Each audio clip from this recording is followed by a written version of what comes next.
congiure, guerre, re e imperatori assetati di potere, lo scontro fra Lorenzo de' Medici e il Papa. Tante storie hanno segnato il destino della Cappella Sistina prima delle pennellate degli artisti. Storie avvincenti che ho pensato di condividere con voi perché trovano in quel luogo un punto d'incontro e perché hanno contribuito a realizzare tutto ciò che noi oggi possiamo ammirare. Sono entrato per la prima volta nella Cappella Sistina nel 2021, dopo essere arrivato a Roma camminando sulla via Francigena. È stata sicuramente un'esperienza incredibile e emozionante, ma in fondo di quel luogo non è che sapessi granché. Sapevo del suo significato nell'elezione del Papa, del conclave, delle opere principali di Michelangelo come il Giudizio Universale o la Creazione di Adamo, ma in fondo niente di più. Qualche tempo dopo ho letto un bellissimo libro scritto da Antonio Forcellino, intitolato La Cappella Sistina. Piccola parentesi, Antonio Forcellino è uno dei massimi esperti al mondo di arte rinascimentale e un restauratore di fama internazionale, quindi uno che le opere di Michelangelo le ha studiate ma ha anche contribuito a restaurarle. E nel libro l'autore offre un'analisi di tutte le opere che abbelliscono la Cappella Sistina, ma racconta anche le vicende storiche che hanno contribuito a trasformare la Cappella Magna in quel patrimonio dell'umanità che ogni anno tiene milioni di persone con il naso all'insù. I lavori di ristrutturazione della Cappella Magna iniziarono nel 1477, ma la nostra storia inizia ben 30 anni prima, quando nel 1453 Maometto II, che era il sultano dell'impero ottomano, conquista Costantinopoli, la capitale dell'impero romano d'Oriente. Da quel momento Maometto II inizia a rivendicare il titolo di imperatore romano e l'eredità dell'antica Roma, con un'idea ben precisa in testa, quella di ricostruire un impero universale,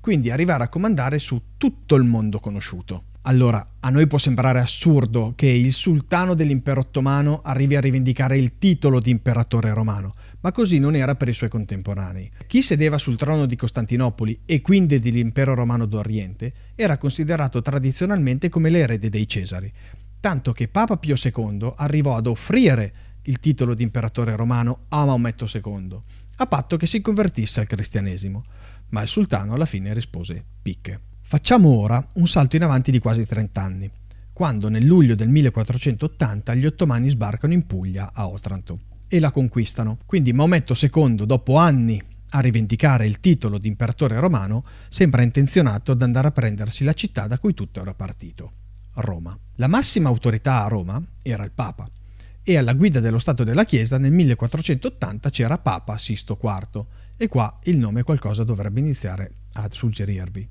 che quindi ora vedeva seriamente minacciata la propria autorità. Il Papa rispose stringendo un'alleanza politica e militare con gli altri stati italiani, che ora avevano un nemico comune da affrontare che aveva invaso la penisola. Ma per la nostra storia la cosa interessante è un'altra.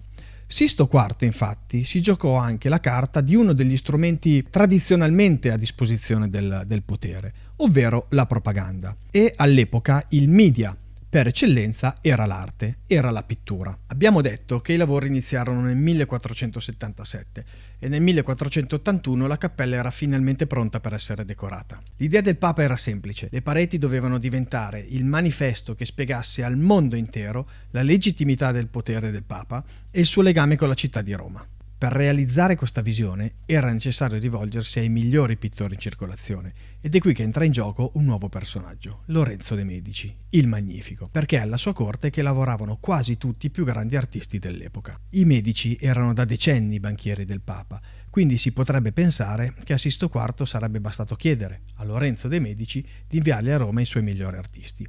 E invece no. Già perché i rapporti tra Lorenzo de' Medici e Papa Sisto IV erano a dir poco tesi, visto il coinvolgimento del pontefice nella congiura dei pazzi, con la quale si era cercato di rovesciare il regime dei Medici a Firenze. La congiura fallì e si concluse con lo sterminio praticamente di tutti i congiurati, ma anche con l'assassinio di Giuliano, fratello di Lorenzo, e l'apertura di una vera e propria faida tra Firenze e Roma. L'invasione della Puglia da parte degli ottomani favorì una tregua tra i Medici e il papato, ed è in quel momento che Lorenzo il Magnifico lasciò partire Botticelli, il Ghirlandaio e Cosimo Rosselli, che raggiunsero il Perugino per iniziare ad affrescare le pareti della cappella. Ma a cosa lavorò questo Dream Team di artisti? A una serie di affreschi che raffigurano le vite di Mosè e di Gesù, quindi i protagonisti di Antico e Nuovo Testamento. La storia si apriva con le due nascite, affreschi che poi saranno distrutti per lasciare spazio al giudizio universale di Michelangelo, e si conclude con la morte di Mosè e l'ultima cena.